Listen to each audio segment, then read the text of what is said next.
Recently यो हनी सिंह का मैंने interview किया था, उन्होंने एक बहुत ही कमाल की बात करी कि दैट दिलजीत की एक आई थिंक बहुत बड़ा जो फैक्टर उनकी कामयाबी में है कि that he believes in his team and he सबको वो एक साथ वो लेके वो आई थिंक वो चलते हैं।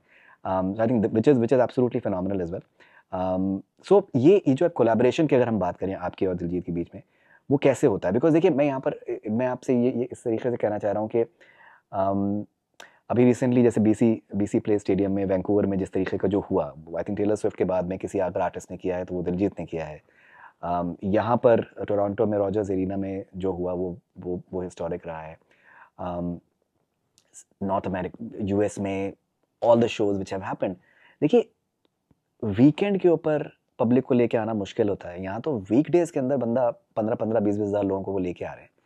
ये सारा जो एक पूरा एक कोलैबोरेशन था, ये इमेजिन कर पाना, वो सब में किस तरीके कोलैबोरेशन था आपका और दिलजीत का? सी अगर आप देखें ना, दिलजीत अब से नहीं, almost more than a decade has happened that he is been touring. And मैं हमेशा बोलती हूँ कि he has been selling out arenas even before Indian music existed on Spotify. आज की डेट में हम लोग स्पॉटिफाई स्ट्रीम से जज करते हैं, स्पॉटिफाई नंबर से जज करते हैं। he was still selling out even when he wasn't even there on Spotify. His music was not there on Spotify. He always had this following and he's built it over the period of time. And it was his years and years of dedication, years and years of uh, consistency that now maybe people have realized that there was nobody else who can actually who sustained for so many years and who is still relevant. He was relevant from his first album, he was very popular in his early days as well, and he still sounds so fresh, he still sounds so new, and it feels like he's just starting out. And yes, this was biggest ever stadium concert and tour for any Indian artist. uh, but it's his dedication and consistency for over like really long period of time.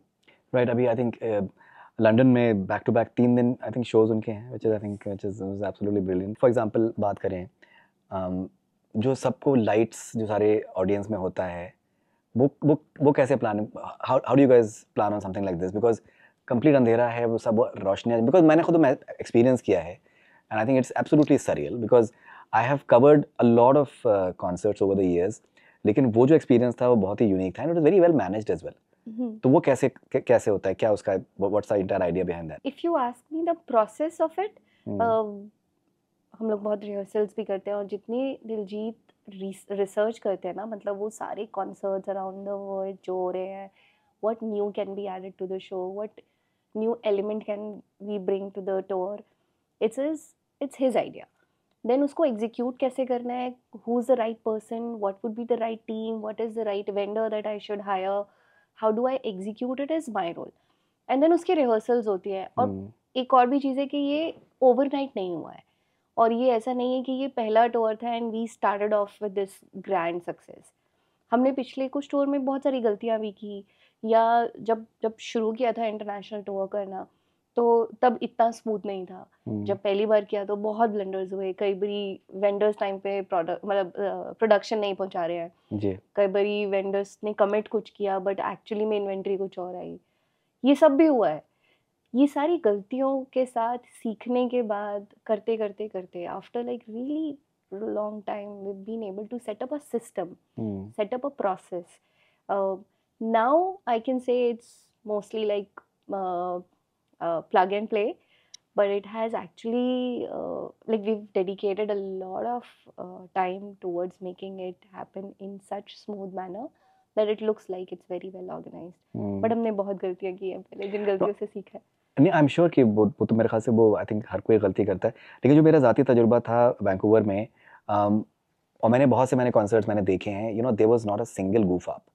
And बहुत बार होता है, देखिए audio के level पे हो जाता है, साउंड के लेवल पे हो जाता है, कहीं पर जो स्टेप्स होती हैं उसमें कहीं गूफ अप्स हो जाते हैं, कहीं एंट्री में गूफ अप हो जाता है, होते हैं, लेकिन the way that entire experience was I think it was absolutely phenomenal. आप मानेंगे दिलजीत हर एक एस्पेक्ट ऑफ द टूर में फुल्ली इन्वॉल्व होते हैं।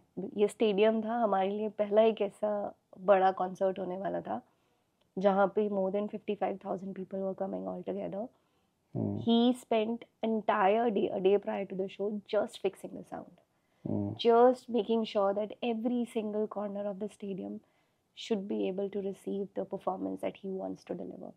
And और सिर्फ ऐसा नहीं कि सिर्फ आ गए टीम के साथ चेक कर लिया, रिहर्सल कर लिया. He went to every single corner of the stadium himself and experienced it कि यहाँ बैठ के कैसी साउंड आएगी, उस कॉर्नर में बैठ के कैसे साउंड आएगी. And I think and that goes into every single element.